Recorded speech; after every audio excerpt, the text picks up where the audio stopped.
जैसा कि आपको मालूम है कि 12 राज्यों और केंद्र शासित प्रदेशों में एसआईआर शुरू हो चुकी है। एसआईआर क्या है, इसके बारे में अब आपको बताने की ज़रूरत नहीं है।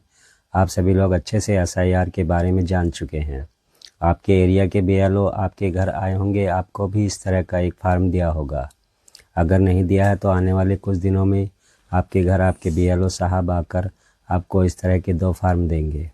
एक व्यक्ति को 2 फार्म दिए जाएंगे और दोनों फार्म एक जैसे हैं और एक ही तरीके से दोनों फार्म को भरना है।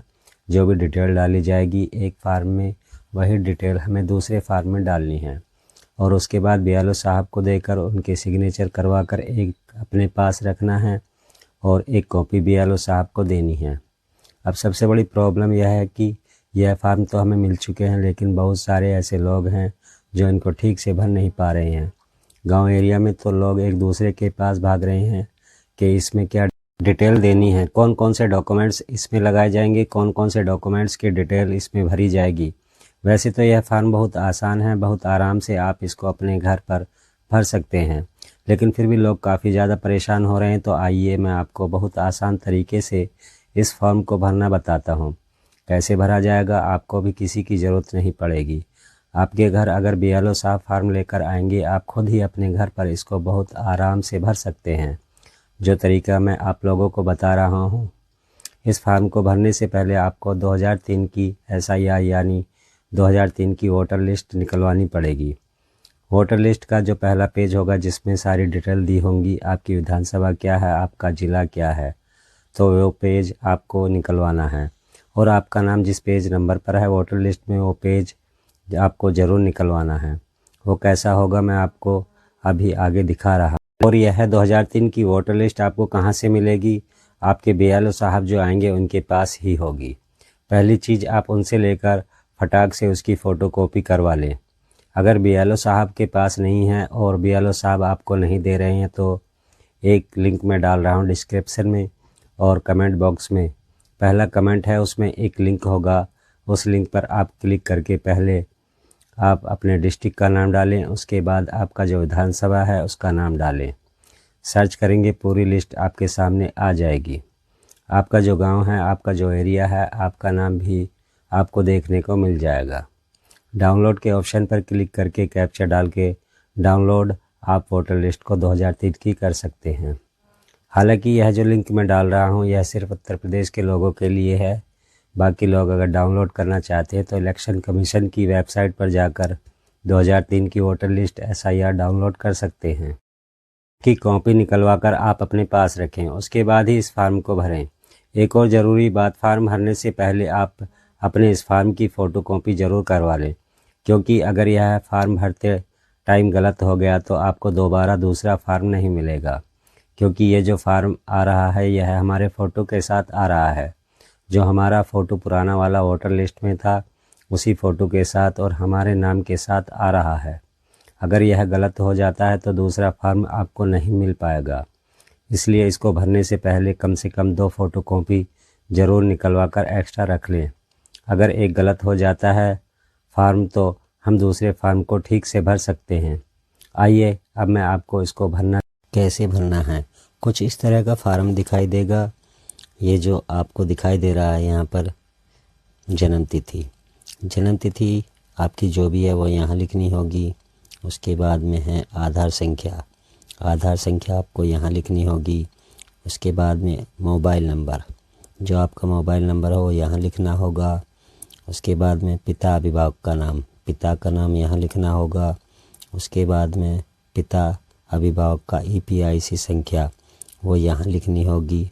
ईपीआई संख्या आपको वोटर लिस्ट से मिल जाएगी। उसके बाद में माता का नाम यहाँ लिखना होगा। माता का ईपीआईसी संख्या वो यहाँ लिखनी होगी। उसके बाद में पति या पत्नी का नाम, यहाँ पर पति या पत्नी का नाम लिखना है। उसके बाद में पति या पत्नी की ईपीआई संख्या वो यहाँ लिखनी होगी। तो दोस्तों इस तरीके से एक कॉलम पूरा तैयार हो गया। दोस्तों अब बात करते हैं निचले 2 कॉलमों की, इनमें कि हमें क्या भरना है। तो जैसे कि आप देख पा रहे हैं, जिसकी 2003 की वोट लिस्ट में नाम है उसको तो ये भरना है और जिसकी 2003 की वोट लिस्ट में नाम नहीं था उसको ये भरना है। जैसे कि मेरा 2003 की वोट लिस्ट में नाम था, तो मैं यहाँ पे अपना नाम डालूँगा, अपने EPI संख्या डालूँगा, अपने पिता का नाम यहाँ डालूँगा, संबंधी का नाम, यहाँ संबंध क्या है मेरा पिता से, पिता का है संबंध, यहाँ अपना ज़िला डालूँगा, यहाँ राज्य का नाम डालूँगा, जैसे कि उत्तर प्रदेश मेरा राज्य है, यहाँ उत्तर प्रदेश डालूँगा, यहाँ विधानसभा क्षेत्र का नाम, जिस विधानसभा क्षेत्र में मैं आता हूँ उसका नाम डालूँगा। अब बात आती है इन 3 कॉलमों की, इनमें क्या भरना है, तो इनमें हमें वोट लिस्ट से भरना है।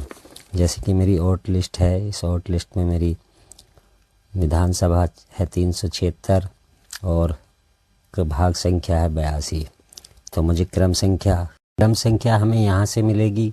ये जो दिखाई दे रहा है हमारा, ये जो भी मेरा नाम होगा, जैसे कि मेरे नाम जो भी नाम होगा उसके नाम के सामने एक क्रम संख्या होगी, तो एक क्रम संख्या डालना है उस कॉलम में। तो इन तीनों कॉलम में मैं कंप्लीट हो गए। अब बारी आती है जिसका 2003 की वोट लिस्ट में नाम नहीं था, उसको ये वाला कॉलम भरना है। तो इस कॉलम में क्या भरना है मैं आपको बताता हूँ। तो इसमें सबसे पहले हमें नाम डालना है अपने पिता का नाम यहाँ पे। उसके बाद में पिता की EPI संख्या डालनी है यहाँ पे, अगर उपलब्ध हो तो डालना, नहीं हो तो कोई ज़रूरत नहीं है। यहाँ संबंधी का नाम, यहाँ मैं अपने दादा का नाम डालूँगा, यानी कि अपने पिताजी के पिताजी का नाम। तो संबंध क्या था इनका, पिता का। यहाँ ज़िला डालूँगा, जो भी हो ज़िला वो डालना। यहाँ राज्य का नाम डालना, यहाँ अपना विधानसभा निर्वाचित क्षेत्र। ये तीनों कॉलम भी इसी तरीके से भरने हैं, जैसे यहाँ भरने हैं उसी तरीके से ये कॉलम भी इसी तरीके से भरने हैं। तो दोस्तों समझ गए होंगे आपको कैसे भरना है फॉर्म।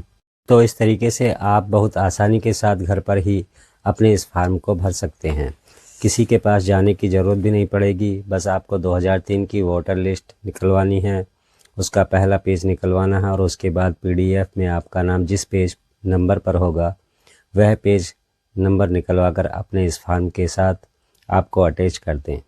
चाहे आपका नाम 2003 की लिस्ट में है या नहीं, लेकिन इस वोटर लिस्ट को आप फॉर्म के साथ ज़रूर अटैच करें।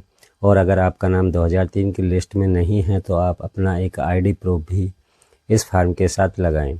BLO साहब आपको बता देंगे, नहीं बता रहे हैं, लेकिन फिर भी आपको एक ID अपनी लगानी है, चाहे वह पासपोर्ट हो या बैंक पासबुक हो या कोई भी एक ऐसा सरकारी डॉक्यूमेंट्स, वो आप अपने इस फॉर्म के साथ अटैच करके BLO साहब को दें।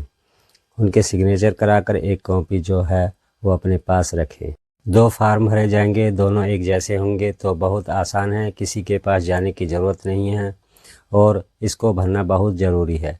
इसको हल्के में ना लें, बहुत ज़रूरी है इसको भरना। अगर आप इसको नहीं भरेंगे तो हो सकता है कि आपका नाम वोटर लिस्ट में ना आए, हो सकता नहीं है, आएगा ही नहीं। और अगर नाम नहीं आएगा तो शायद आपको अपनी नागरिकता साबित करने में भी दिक्कत आ सकती है। इसलिए इस फॉर्म को हल्के में न ले, ज़रूर भरें। कोई भी और दिक्कत आती है तो आप लोग कमेंट बॉक्स में पूछ सकते हैं। इस वीडियो में इतना ही, कुछ और खबरों के साथ फिर हाजिर होऊंगा। अपना ख्याल रखिएगा।